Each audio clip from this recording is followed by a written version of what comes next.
ಈ ಭವಿಷ್ಯವಾಣಿಯ ಪ್ರಕಾರ ಅಂದರೆ ಕಾಲಜ್ಞಾನದ ಭವಿಷ್ಯವಾಣಿಯ ಪ್ರಕಾರ ಪುರಾತನವಾಗಿರ್ತಕ್ಕಂತಹ ಒಂದು ತಾಳೆಗರಿಯ ಭವಿಷ್ಯ ಇದೆ ನಮ್ಮ ಹತ್ರ. ಆ ತಾಳೆಗರಿಯ ಭವಿಷ್ಯವಾಣಿಯ ಪ್ರಕಾರ ಏನು ಹಿಂದೆ ಆ ರಾಜನಿಗೆ ರಾಜಗದ್ದಿಗೆ ನಷ್ಟ ಅಂತೇಳಿ ಒಂದು ಭವಿಷ್ಯವಾಣಿಯನ್ನು ಇದೇ ಕ್ಷೇತ್ರದಲ್ಲಿ ನಾವು ನುಡಿದಿದ್ವಿ.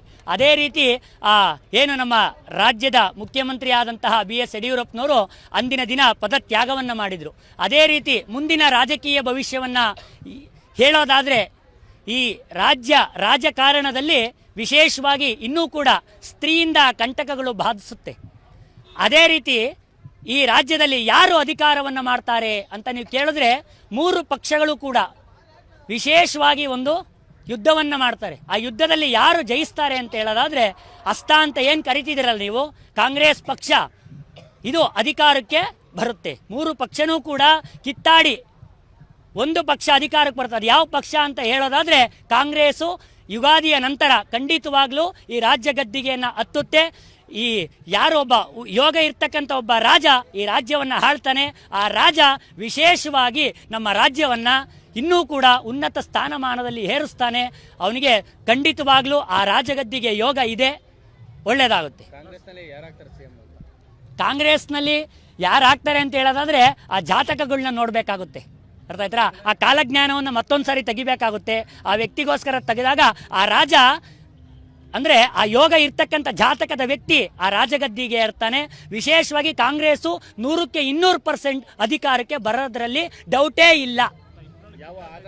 ಅದರೊಳಗಡೆ ಏನೇ ಕಿತ್ತಾಟ ಆದರೂ ಕೂಡ ಒಬ್ಬ ವ್ಯಕ್ತಿನ ಗದ್ಗೆನ ಏರಿಸ್ತಾರೆ. ಪುರಾತನವಾಗಿರ್ತಕ್ಕಂಥ ಕಾಲಜ್ಞಾನ ಮತ್ತು ಜಪತಪಗಳ ಆಧಾರದ ಮೇಲೆ ಹೇಳ್ತಿರ್ತಕ್ಕಂಥ ಭವಿಷ್ಯ, ನಾವು ಹೇಳಿರ್ತಕ್ಕಂಥ ಭವಿಷ್ಯ ಇಂದೂ ಕೂಡ ಸುಳ್ಳಾಗಿಲ್ಲ, ಮುಂದೆನೂ ಕೂಡ ಸುಳ್ಳಾಗಲ್ಲ.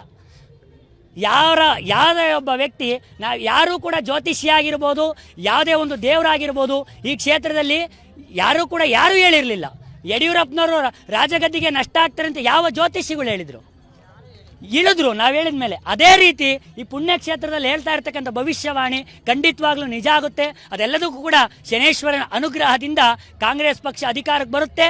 ಉತ್ತಮವಾಗಿರ್ತಕ್ಕಂಥ ರಾಜಕಾರಣಿ ಈ ರಾಜ್ಯವನ್ನು ಆಳ್ತಾನೆ. ರಾಷ್ಟ್ರ ರಾಜಕೀಯದಲ್ಲಿ ಈ ಬಾರಿ ಒಂದು ಶಕ್ತಿ ಅಂದರೆ ಸ್ತ್ರೀ ಅಂತ ಏನು ನಾವು ಕರಿತೀವಿ, ರಾಷ್ಟ್ರ ರಾಜಕೀಯದಲ್ಲಿ ಒಂದು ಶಕ್ತಿ ಈ ದೇಶವನ್ನು ಆಳ್ತಾಳೆ ಅಂತೇಳಿ ನಾವು ಈ 4 ತಿಂಗಳ ಹಿಂದೆ ಒಂದು ಭವಿಷ್ಯವಾಣಿಯನ್ನು ನುಡಿದಿದ್ವಿ. ಅದೇ ರೀತಿ ಮಹಾಶಿವರಾತ್ರಿಯ ನಂತರ ಯಾವ ಶಕ್ತಿ ಆಳ್ತಾಳೆ, ಯಾವ ಪಕ್ಷ ಅಧಿಕಾರಕ್ಕೆ ಬರುತ್ತೆ ಅಂತೇಳಿ ಒಂದು ಭವಿಷ್ಯವಾಣಿಯನ್ನು ಹೇಳ್ತೀವಿ ಅಂತೇಳಿ ನಮ್ಮ ದೇಶದ ಎಲ್ಲರಿಗೂ ಕೂಡ ತಿಳಿಸ್ತೀವಿ ಅಂತೇಳಿ ನಾವೊಂದು ವಿಚಾರವನ್ನು ಹೇಳಿದ್ವಿ.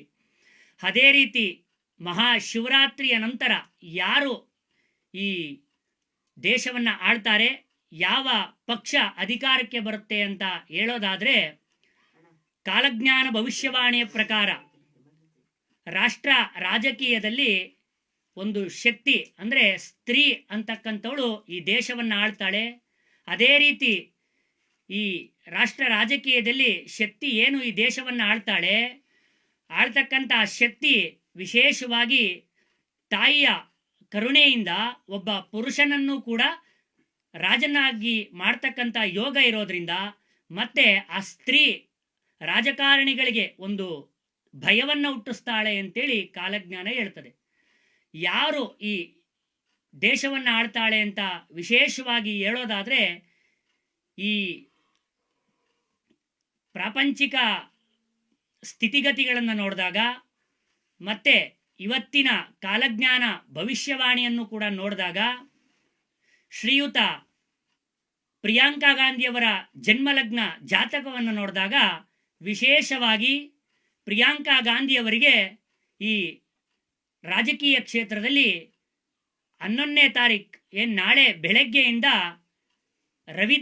ರವಿಭುಕ್ತಿ ಪ್ರಾರಂಭ ಆಗೋದ್ರಿಂದ ಆ ಜನ್ಮಲಗ್ನ ಜಾತಕಗಳಿಗೆ ವಿಶೇಷವಾಗಿ ಆ ರಾಜಗದ್ದಿಗೆ ಅಂದರೆ ಪ್ರಧಾನಿ ಮಂತ್ರಿ ಆಗ್ತಕ್ಕಂಥ ಯೋಗ ಅವರಿಗೆ ನಾಳೆ ಬೆಳಗ್ಗೆಯಿಂದ ಪ್ರಾರಂಭ ಆಗ್ತದೆ.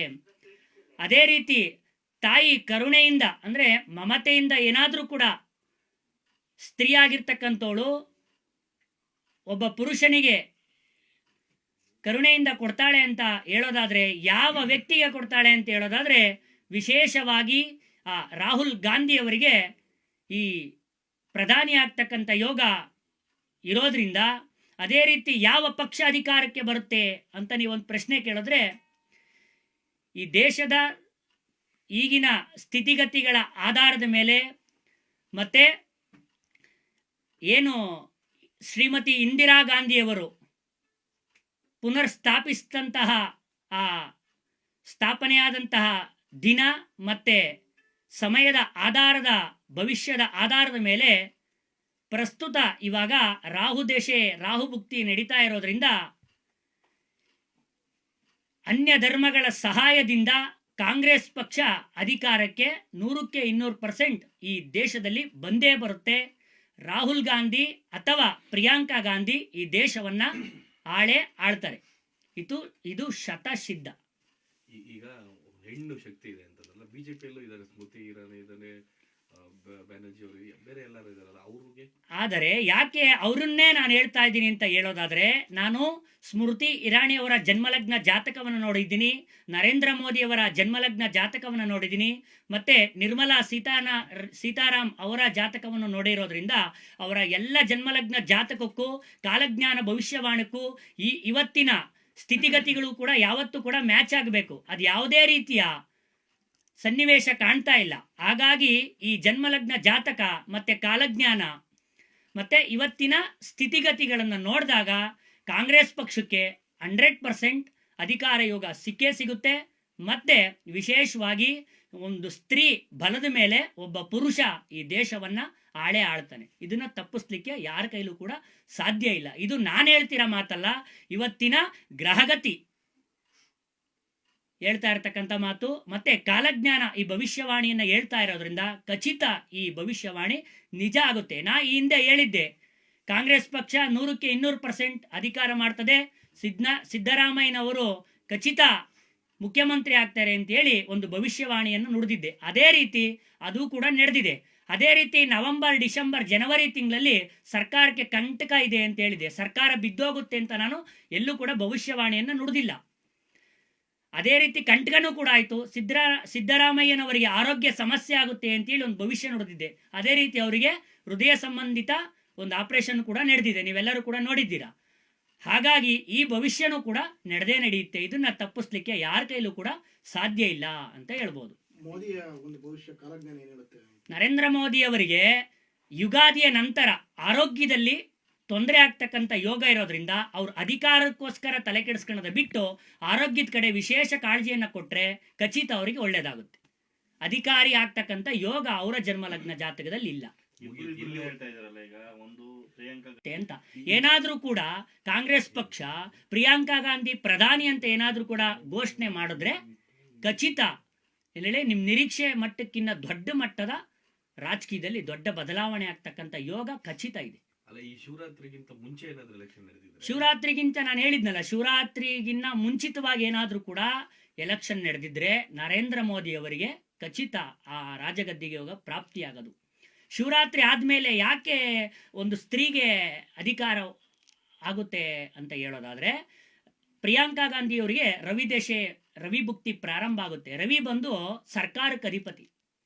ರವಿ ಆಗಿರ್ತಕ್ಕಂಥ ಒಂದು ಸಪ್ತಮ ಸ್ಥಾನದಲ್ಲಿ ಗುರುವಿನ ಜೊತೆ ಮತ್ತೆ ಬುಧನ ಜೊತೆ ಯುಕ್ತನಾಗಿರೋದ್ರಿಂದ ಅವರಿಗೆ ಗೌರವ ಮತ್ತೆ ಅಧಿಕಾರ ಪ್ರಾಪ್ತಿ ಆಗ್ಲೇಬೇಕು. ಸರ್ಕಾರಕ್ಕೆ ಅಧಿಪತಿ ಆಗಿರ್ತಕ್ಕಂಥ ಒಂದು ರವಿನೇ ಆಗಿರೋದ್ರಿಂದ ಅವರು ಖಚಿತ ಆ ರವಿ ಆ ಹೆಣ್ಣಿಗೆ ಅಂದ್ರೆ ಸ್ತ್ರೀಗೆ ಉನ್ನತವಾಗಿರ್ತಕ್ಕಂಥ ಯೋಗವನ್ನು ಕೊಟ್ಟು ಅವರಿಗೆ ರಾಜಗದ್ದಿಗೆಯನ್ನು ಪ್ರಾಪ್ತಿ ಮಾಡ್ತಾನೆ. ಅವರು ಏನು ಸ್ತ್ರೀ ಅಂತಕ್ಕಂಥವಳು ಅವಳು ತಾಯಿಯ ಅಂದ್ರೆ ಕರುಣೆಯಿಂದ ಏನಾದ್ರೂ ಕೂಡ ಒಬ್ಬ ಪುರುಷನಿಗೆ ಈ ಅಧಿಕಾರವನ್ನ ಕೊಡತಕ್ಕಂಥ ಯೋಗ ಇದೆ. ಈಗ ಅಲ್ಲಿ ಕಾಲಜ್ಞಾನದಲ್ಲಿ ಏನಂತ ಉಲ್ಲೇಖ ಆಗಿದೆ, ಯಾವ ಪದಗಳು ಯಾವ ತರ ಅಂದ್ರೆ ಕಾಲಜ್ಞಾನದಲ್ಲಿ ಏನಂತ ಉಲ್ಲೇಖ ಆಗಿದೆ ಅಂತ ಹೇಳೋದಾದ್ರೆ, ಈ ಕಾಲಜ್ಞಾನ ಭವಿಷ್ಯವಾಣಿ ಪ್ರಕಾರ ರಾಷ್ಟ್ರ ರಾಜಕೀಯದಲ್ಲಿ ಈ ಬಾರಿ ಶಕ್ತಿ ಅಂದರೆ ಸ್ತ್ರೀ ದಿಟ್ಟತನದಲ್ಲಿ ನಿಂತು ಮಹಾನಾಯಕರಿಗೆ ಭಯವನ್ನ ಹುಟ್ಟಿಸುವವಳು, ಧೀರತನದಿ ಶಕ್ತಿ ರೂಪವ ತಾಳಿ ತಾನೇ ಅಧಿಕಾರವನ್ನು ನಡೆಸುವವಳು, ಮಾತೃ ಮಮತೆಯಿಂದ ಕರುಣೆ ನೀಡಿ ಪುರುಷನನ್ನು ರಾಜನಾಗಿಸುವವಳು. ಇದು ಶತಸಿದ್ಧ ಅಂತೇಳಿ ಕಾಲಜ್ಞಾನ ಹೇಳುತ್ತೆ. ಅದರ ಅರ್ಥ ಏನು ಹೇಳುತ್ತೆ ಅಂದರೆ, ರಾಜಕೀಯ ಕ್ಷೇತ್ರದಲ್ಲಿ ಈ ಬಾರಿ ಒಬ್ಬಳು ಸ್ತ್ರೀ ಅಂದರೆ ಹೆಣ್ಣು ಪುರುಷನ ಎದುರು ದುರ್ಗಿಯಾಗಿ ನಿಂತು ಪುರುಷನಿಗೆ ಭಯ ಹುಟ್ಟಿಸುವವಳು, ತಾನೇ ಅಧಿಕಾರವನ್ನು ಮಾಡುವಳು, ತಾಯಿ ಮಮತೆಯಿಂದ ತನ್ನ ಅಧಿಕಾರವನ್ನು ಮಾತೃವಾತ್ಸಲ್ಯದಿಂದ ಪರರಿಗೆ ಬಿಟ್ಟು ಕೊಡುವಳು ಅಂತೇಳಿ ಕಾಲಜ್ಞಾನ ಹೇಳ್ತದೆ. ಆ ಜನ್ಮಲಗ್ನ ಜಾತಕ ಮತ್ತೆ ಕಾಲಜ್ಞಾನ ಮತ್ತೆ ಇವತ್ತಿನ ಸ್ಥಿತಿಗತಿಗಳನ್ನು ನೋಡಿದಾಗ ಈ ಜನ್ಮಲಗ್ನ ಜಾತಕ ಖಚಿತ ಕಾಂಗ್ರೆಸ್ ಪರವಾಗಿರೋದ್ರಿಂದ, ಗ್ರಹಗತಿಗಳು ಹೇಳ್ತಾ ಇರೋದು ನಾನು ಹೇಳ್ತಾ ಇಲ್ಲ ಹೇಳಿ, ಗ್ರಹಗತಿಗಳು ಹೇಳೋದ್ರಿಂದ. ಆಮೇಲೆ ಈ ಕಾಲಜ್ಞಾನ ಅಂತಕ್ಕಂಥದ್ದು ನಮ್ಮ ಭಾರತೀಯ ಪರಂಪರೆ, ಯಾವತ್ತೂ ಕೂಡ ಇದು ಸುಳ್ಳಾಗಿಲ್ಲ, ಸುಳ್ಳು ನುಡಿದೂ ಇಲ್ಲ. ಮಲ್ಲಿಕಾರ್ಜುನ್ ಖರ್ಗೆ ಪ್ರಧಾನಿ ಆಗಲ್ಲ ಅಂದ್ರೆ ಅವರ